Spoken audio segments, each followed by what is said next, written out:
Hello students, myself Madhukar Sarkin, Assistant Professor in Chemistry, Vijayanagar College, Hospet, belongs to VSK University, Ballari.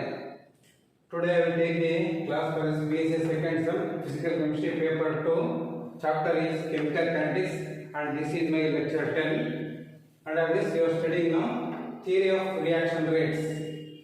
Under this again you are studying the subtopic collision theory of gaseous reactions. Collision theory is based on kinetic theory of gaseous molecules. This you might have studied in the previous classes, according to which the molecules of a gas are continuously moving and hence colliding with each other. Since collision to take place, at least two molecules must be involved. Therefore, simple case to consider is that of bimolecular reactions. So, we are studying now collision theory of bimolecular gaseous reactions. In a bimolecular reaction, in order that two molecules may react, they should not only collide, but the collision must be associated with sufficient energy so that the molecules are activated.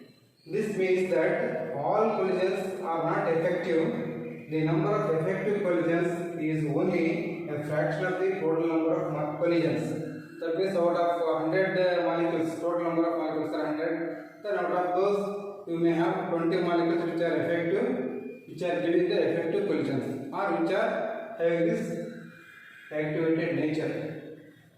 If Z is the number of molecules per cc taking part in the collisions, and F is the fraction of those molecules that are activated, then specific reaction rate or rate constant K is equal to the number of effective collisions per cc per second, that is small k is equal to rate constant is equal to Z into F. This is equation number 1. Now according to kinetic theory of gases, the fraction of molecules in a gas possessing energy greater than a particular value E is given by the equation F is equal to delta n divided by n is equal to exponential e power minus e by RT, where this delta n is number of molecules possessing energy greater than E, n is capital N is total number of molecules, or you know that gas constant, and T is absolute temperature. If E corresponds to EA, the energy of activation, then the fraction of the activated molecules will be given by F is equal to delta n by n is equal to exponential e power minus EA by RT. This is equation 2, where this energy of activation A is defined as minimum excess energy which the reactant molecules must possess before the reaction to occur. That means before the reaction to occur, if the reactant molecules possessing minimum excess energy, that energy you can call it as energy of activation or activation energy, and it is designated as EA. Put the value of F in the equation 1, previous equation 1, we get K is equal to Z into e power minus EA by RT. This is equation 3. That is energy E term is replaced by EA in this equation 3. Then modification of the collision theory. A good agreement between the calculated value and the observed value is found for a number of bimolecular reactions in gaseous phase as well as in the solution. Still, there are many reactions for which the calculated value is found to be much higher than the observed value. Calculated value sometimes is higher than the observed value. Hence, the equation 3, that is K is equal to Z e power minus A by RT, is modified as K is equal to P into Z into e power minus A by RT. This is equation number 4. The new term P is called probability factor or steric factor. That is, P is introduced in the equation 3, which accounts for the fact that all collisions between the activated molecules may not result into a reaction. Only those collisions between the activated molecules result into reaction which collide with proper orientations, proper directions. P value varies from 1 to 10 power minus 9. When P is equal to 1, reaction obeys the collision theory. That means when this P is equal to 1 means the equation power minus Ca by RT. So note, very important note in this is, this theory is applicable to reactions between simple gaseous molecules. For complex gaseous molecules, we cannot apply this concept.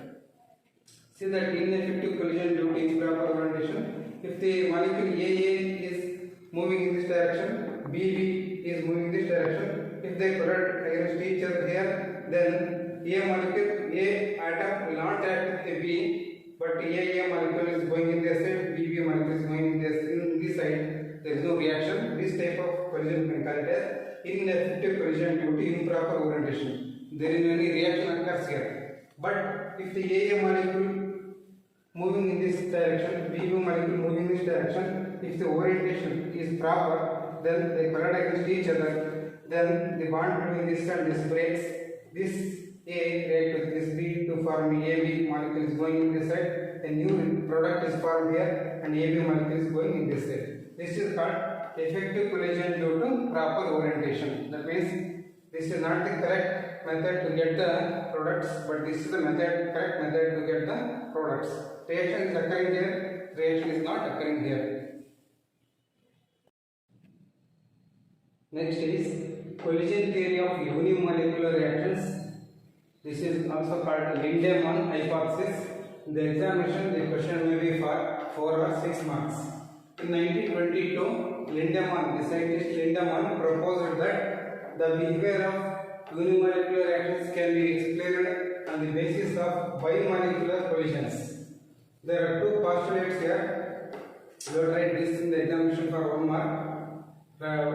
So what is Lindemann hypothesis, or write the postulates of Lindemann hypothesis for 1 mark.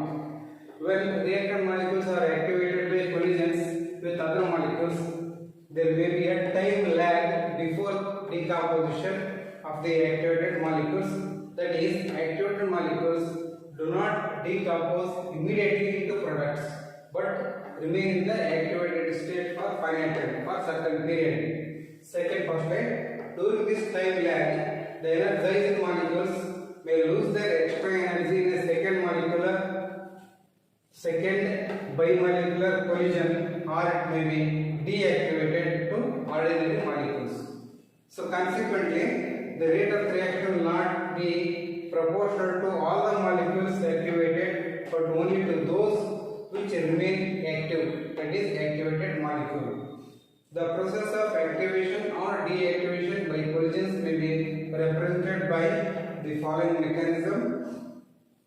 The reactant A plus A, both are ejective molecules, give rise to A plus A star. This A star is called activated molecule. The process is called activation. Second step, A plus A star give rise to A plus A. This is deactivation. Third is A star give rise to products. This is called decomposition. The first reaction rate constant is K1, that is activation. Deactivation, the rate constant is K2. Decomposition, the rate constant is K3. Then rate of activation according to law of mass action is equal to K1 into A concentration of A whole square, because the two reactant molecules are there. Rate of deactivation is equal to K2 into A star into A star into A. Then the rate of decomposition or rate of formation of products is equal to K3 into A star. Only one reactant molecule is A star. Since A star, that is concentration of the A star, is not known, concentration of A star means concentration of the activated molecule is not known, and it is necessary to obtain it in terms of concentration of A. This can be done with the help of one principle called steady state principle. Shortly can call it as SSP or steady state approximation, SSA. Steady state approximation. This is the last examination for 1 mark. What is steady state approximation, or what is steady state principle? When a reactive species or short-lived species is produced as an intermediate in a reaction, its rate of formation is equal to its rate of decomposition. This is one simple definition for 1 mark. Then rate of formation. or rate of activation is equal to rate of decomposition plus rate of deactivation. This is also equal to rate of disappearance of A star. That is K1 into concentration of A whole square is equal to K2 A star into A concentration of A plus K3 into concentration of A star, or K1 concentration of A square is equal to A star is common factor in these two terms, so A star is taken outside. Inside this bracket K2 into A plus K3. We want to calculate this A star separately, so concentration of A star is equal to this concentration of A star is equal to K1 A square. This is coming to the denominator, so divided by K2A plus K3. This is equation 1. Then rate of reaction is equal to minus dA by dt. This is proportional to concentration of A star. This is also equal to K3 into concentration of A star. This is equation 2. Put the value of A star in equation 2, we get this value in this equation, we get minus dA by dt is equal to K1 K3 into A square over divided by K2A plus K3. This is equation 3. This equation 3 predicts two limiting possibilities to determine order of the reaction. Case 1, when K2 into concentration of A is greater than K3, then equation 3 reduces to minus dA by dt is equal to K1 K3 A square divided by K2 K3 is neglected because it is very small compared to K2A. So A square concentration, one of the term A gets cancelled with this A. So minus dA by dt is equal to K1 K3 concentration K, only reactant molecule A is there, divided by K2, or minus dA by dt is equal to this K1 K3 divided by K2 is replaced by a new constant K dash, that is where K1 K3 by K2 is equal to K dash, that is a new constant. This indicates what? This reaction is the first order because rate of this reaction is proportional to the concentration of the power only 1, so it is a first order reaction. This corresponds to a situation in which the concentration of A in case of solution or pressure of A in case of gaseous reaction is high enough to produce appreciable deactivation of A star by collisions with A, so that the rate of deactivation, that is K2 into A concentration into concentration A star, is appreciably large in comparison to the rate of decomposition, that is K3 into concentration of A star. This is case 1. Case 2, when this rate K3 greater than K2 into A, that is rate of decomposition is large as compared to the rate of deactivation. Then equation 3 becomes minus dA by dt is equal to K1 into K3 into concentration of A square divided by K3 only, because K2 into A is neglected because it is small compared to this K3. Then minus dA by dt is equal to K3, this K3 gets cancelled. So having only minus dA by dt is equal to K1 into concentration of A square. This indicates the concentration power is 2, so this reaction is of second order.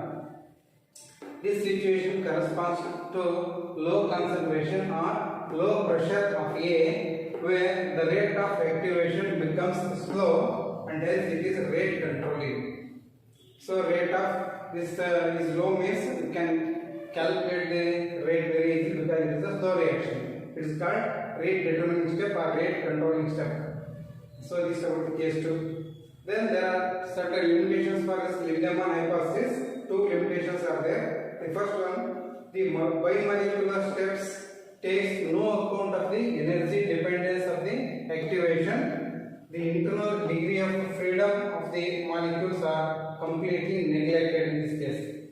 Second is, this theory consequently underestimates the rate of activation. In the examination, if the question is for 4 marks, it is not necessary to write these two limitations. But in the examination, the question is for 6 marks. Write a note on Lindemann hypothesis or write a note on unimolecular reaction. In that case, you have to write this.